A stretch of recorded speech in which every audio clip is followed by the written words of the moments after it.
자,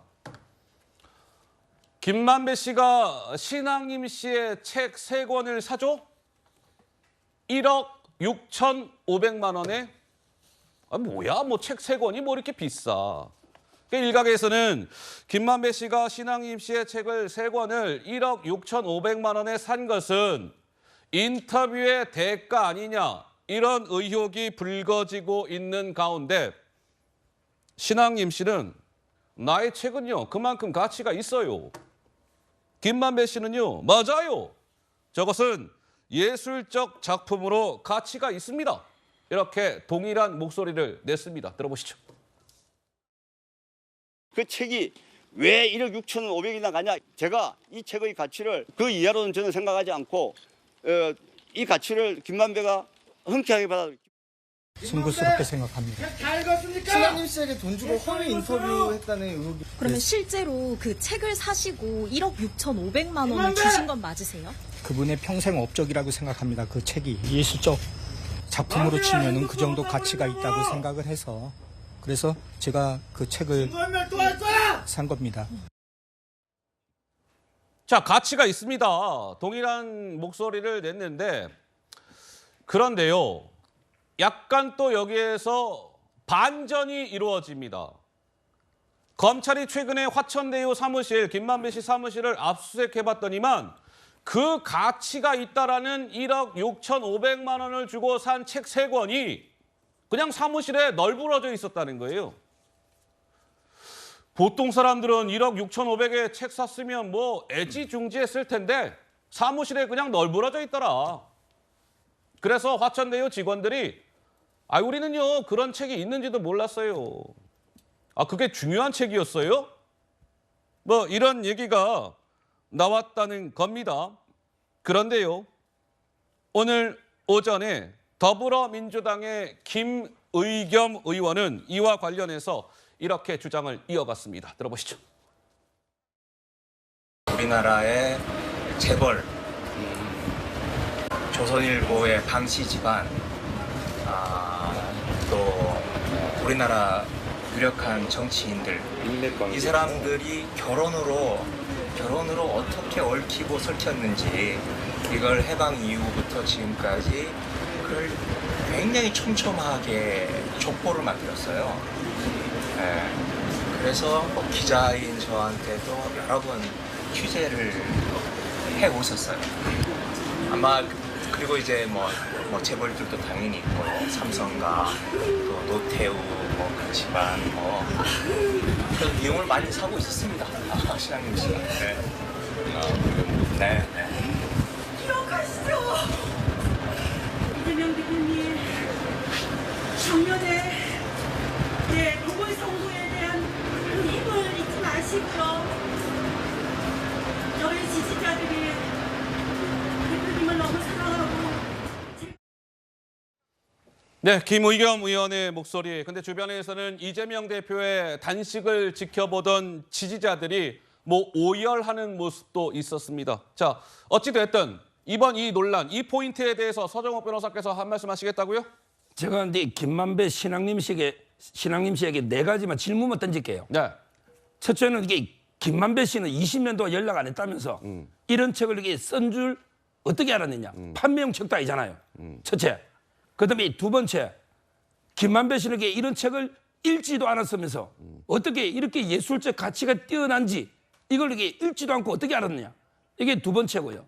그다음에 3번째가 바로 조금 전에 그렇게 중요한 책이면 1억 6,500짜리면 가보나 정말 이렇게 보관해야지 왜 사무실에 그냥 헌책방에 던져놓듯이 던져놨는가? 이게 3번째고요. 네. 4번째 중요한 게 이렇게 정당하게 책을 샀으면 정당하게 그냥 날짜라든지 그대로 이게 투명하게 해야 되잖아요. 네. 근데 왜 계약서 날짜를 이렇게 3월로 소급했느냐? 이게 중요합니다. 네. 결국에 인터뷰 대가하고는 무관하다. 예. 그러니까 이게 인터뷰 전에 사고 파는 것처럼 꾸미기 위해서 3월로 꾸민 거고 그때는 또 이게 20년 동안 본 적도 없다 하면서 3월로 소급했다? 예. 이게 말이 안 되는 거죠. 네.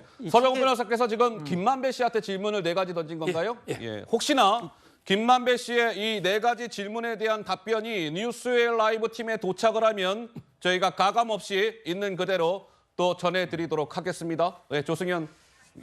이 책에 대해서 잠깐 설명을 드리려고 예? 합니다. 뭐냐면 이 책의 제목은 대한민국을 지배하는 혼맥지도라는 책이에요. 혼맥. 예. 이분이 얘기하는 게 학연이라든지 지연이라든지 이건 공개된 정보기 때문에 그럼 우리가 비판과 견제를 할 수 있지만은 결혼을 통해서 혈연 관계가 된 이거에 대해서 이게 사실은 대한민국 사회를 아주 좀먹게 하는 비리의 원흉이 되는데 네. 이거는 밝혀져 있지 않기 때문에 이분이 책으로 쓴 거고요. 그 부분에 대해서 저기 기자 신학년 기자는 자신감을 갖고 있는 것 같아요. 예. 얼마 전에 JTBC에서 법의 제국이라는 드라마를 했지 않습니까? 거기 보면 할아버지는 대법관, 아들은 로펌 대표, 며느리는 로스쿨 학장, 그 딸들은 판검사인데 다들 재벌가의 시집을 예. 보내고 보내려고 하는 그런 장면이 나와요. 근데 이 드라마가 망했습니다. 저도 재밌게 봤는데 이게 왜 망했냐면은 그만큼 사회를 고발하고 비판하기가 쉽지 않다 이거죠. 블랙하니까. 그런데 이제 김만배 씨가 이 책을 산 거 1억 6,500쯤 산 거 이거는 이해가 안 가죠. 분명히 로비의 목적이 있었을 겁니다. 기자 관리 차원에서 김만배 씨가 윤석열 대통령 부친의 집도 19억 원 주고 샀지 않습니까? 네. 그리고 기자들한테 몇 억씩 그냥 빌려줬는데 그게 사실 준 거죠. 그런 자기의 대장동 이익을 극대화하기 위해서 기자 네. 관리를 하는 차원에서 1억 6,500만 원을 주고 산 측면도 있지만은 알겠습니다. 이분도 기자 출신이니까 이 신학민 기자의 기자 정신에 대해서 좀 격려하는 의미도 저는 있었다 보여지고요. 그래서 한 가지 신학민 씨가 무슨 대선 조작하는 무슨 파렴치범으로 몰리고 있는데 이런 사회의 부조리를 고발하고자 했던 그 기자 정신도 분명히 있었다. 네. 모든 것을 악마화해서는 안 된다. 그 말씀을 꼭 드리고 싶어요. 아니 부조리를 고발한 책이요. 그런 책 되게 많아요. 서점에 나가면. 그래요? 그런데 그걸 갖다가 서점에서 안 사고 이 사람한테서 더군다나 20년 만에 만난 그 사람한테서 책 3권을 1억 6,500만 원에 주고 삽니까? 예. 도대체 이걸 믿으라고 하는 겁니까? 책상은 책상이에요. 무슨 갑자기 책상 보고 다 의자라고 가리키면 책상이 의자가 됩니까? 그러니까 자. 지금 한 말씀만 꼭 드리겠습니다. 제가 로비의 목적이 분명히 있었다. 90%는 그러겠죠. 막. 그렇지만 기자로서 그런 이 책의 가치를 좀 본 것도 있다. 그 말씀 드리는 거고요. 정민경 최고위원께서 아까도 계속 거짓말장애를 몰고 이렇게 조롱하듯이 방송을 진행하시는데 사실은 윤석열 대통령도 장모가 10원도 피해 안 줬다 했지만 거짓말 한 거지 않습니까? 지금 윤석열 대통령도 거짓말하고 국민의힘에서도 거짓말해요. 자, 예. 정미경 최고위원께서 얼마나 정직하게 사셨다고 그런 말씀을 또 함부로 잠깐만요. 하십니까? 거짓말을- 조롱하듯이 방송을 진행하지 않아 주셨으면 좋겠어요. 거짓말을 거짓말이라고 말하는 게 조롱입니까?